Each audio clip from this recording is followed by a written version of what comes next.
વડોદરામાં ઝઘડિયા રેપની ઘટનામાં દુષ્કર્મ પીડિતાની મુલાકાતે વિધાનસભા વિરોધ પક્ષના નેતા અમિત ચાવડા ઝઘડિયા રેપની ઘટના બાદ એઆઈસીસીના સેક્રેટરી તેમજ ગુજરાત વિધાનસભાના વિપક્ષના નેતા એસએસસી હોસ્પિટલની મુલાકાતે ગુજરાત વિધાનસભાના વિરોધ પક્ષના નેતા અમિત ચાવડાએ પત્રકાર મિત્રને આ ઘટનાને લઈને કરી વાતચીત।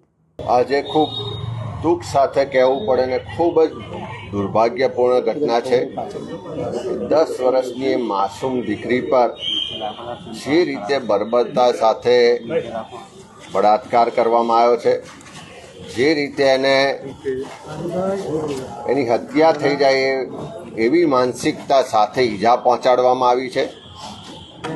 આજે દીકરીની હોસ્પિટલમાં હાલત જોઈ છે, ખરેખર કાળજું કંપી જાય કે આટલી માસૂમ દીકરી પર આટલી બર્બરતા, આટલી હેવાનિયત કરવાનો કોઈનો વિચાર સુદ્ધા પણ કેવી રીતે આવી શકે। આજે ડૉક્ટર સાથે પણ વાત થઈ છે, ડૉક્ટર પ્રયત્ન કરે છે, હજુ પણ દીકરી વેન્ટિલેટર પર છે અને આપણે બધા જ પ્રાર્થના કરીએ કે સાજી સમી હસતી ખેલતી ફરી પાછી એની પરિવાર સાથે પહોંચે। પણ આવી ઘટનાઓ વારંવાર કેમ બને? ગુજરાતમાં છેલ્લા 1 જ વર્ષના આપણે દાખલા જોઈએ તો દાહોદમાં પણ આવી જ એક માસૂમ દીકરી પર પાશવી બળાત્કાર થાય છે, એની હત્યા થાય છે। સુરેન્દ્રનગરમાં પણ આવું માસૂમ દીકરી પર બળાત્કાર થાય, વડોદરામાં પણ નવરાત્રિમાં જતી એક દીકરી પર બળાત્કાર થાય, સુરતમાં પણ બનાવ બને અને અનેક આવી ફરિયાદો અને બળાત્કારની ઘટનાઓ વારંવાર આપણા બધાના ધ્યાનમાં આવે છે। આખા સમાજને ઝંઝોળી નાખે, હચમચાવી નાખે એવી ઘટનાઓ જ્યારે બને ત્યારે લોકોનો પોલીસ પ્રશાસન ને સરકાર પરથી વિશ્વાસ પણ ડગી જાય છે। જે પ્રજાને સુરક્ષા આપવાની જવાબદારી સરકારની હોય, આટલું મોટું પોલીસ તંત્ર અને કાયદા હોય અને તેમ છતાં આવા બળાત્કારીઓને કોઈ પણ કાયદાનો ડર ના રહે, પોલીસનો ડર ના રહે, એનો સ્પષ્ટ મતલબ છે કે સરકારની ગૃહ વિભાગની નિષ્ફળતાઓ ઉજાગર થાય છે।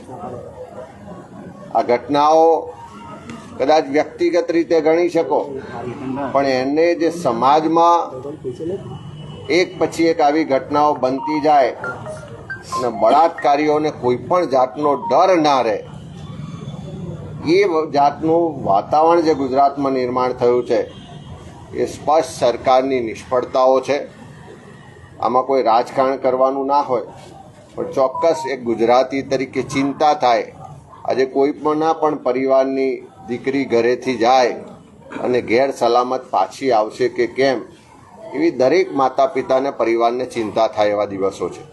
ત્યારે ગુજરાતમાં કાયદો વ્યવસ્થાની પરિસ્થિતિ પડી ભાગી છે। બધી જ રીતના ગુનેગારો, અસામાજિક તત્વો, બુટલેગરો અને બળાત્કારીઓ બેફામ થયા હોય એવું સ્થિતિનું નિર્માણ થયું છે। રોજ એવી ઘટનાઓ, બનાવો આપણે ટીવી મીડિયાના માધ્યમથી જોઈએ છે। ત્યારે સરકારને વિનંતી છે કે કાયદાનું શાસન પ્રસ્થાપિત થાય, આવા બળાત્કારીઓ ફરી કોઈ પણ જાતની હિંમત કે એવો વિચાર સુદ્ધા પણ ના આવે એવો પોલીસને પ્રશાસનનો ડર ઊભો થાય અને ખાસ કરીને આ ગુનામાં જે પણ આરોપી છે એને કડીમાં કડી સજા થાય, ફાંસીની સજા થાય, દાખલારૂપ ઝડપથી ફાસ્ટ ટ્રેક કોર્ટમાં કેસ ચાલીને દાખલારૂપ સજા થાય તો ભવિષ્યમાં કોઈ આવો વિચાર સુદ્ધા ના કરે એવું કડક કાયદાનું શાસન પ્રસ્થાપિત થાય એવી સરકારને વિનંતી છે। ઝારખંડ સરકારના મંત્રી આવ્યા હતા, તેમને એક ખાસ વાત કરી હતી કે જે શ્રમજીવી પરિવારો અહીં કામ કરવા માટે આવતા હોય છે તેમના માટે સરકાર દ્વારા કોઈ ચોક્કસ આયોજન નથી કરવામાં આવતું। તેમને થોડા વખત પહેલા આપણે બધાએ જોયું હતું કે આવો જ એક દુર્ભાગ્યપૂર્ણ ઘટના દિલ્હીમાં નિર્ભયા કાંડ થયો હતો અને જે રીતની બર્બરતા, હેવાનિયત એ નિર્ભયા કાંડમાં જોવા મળે એવો જ બનાવ આ ભરૂચનો બનાવ છે।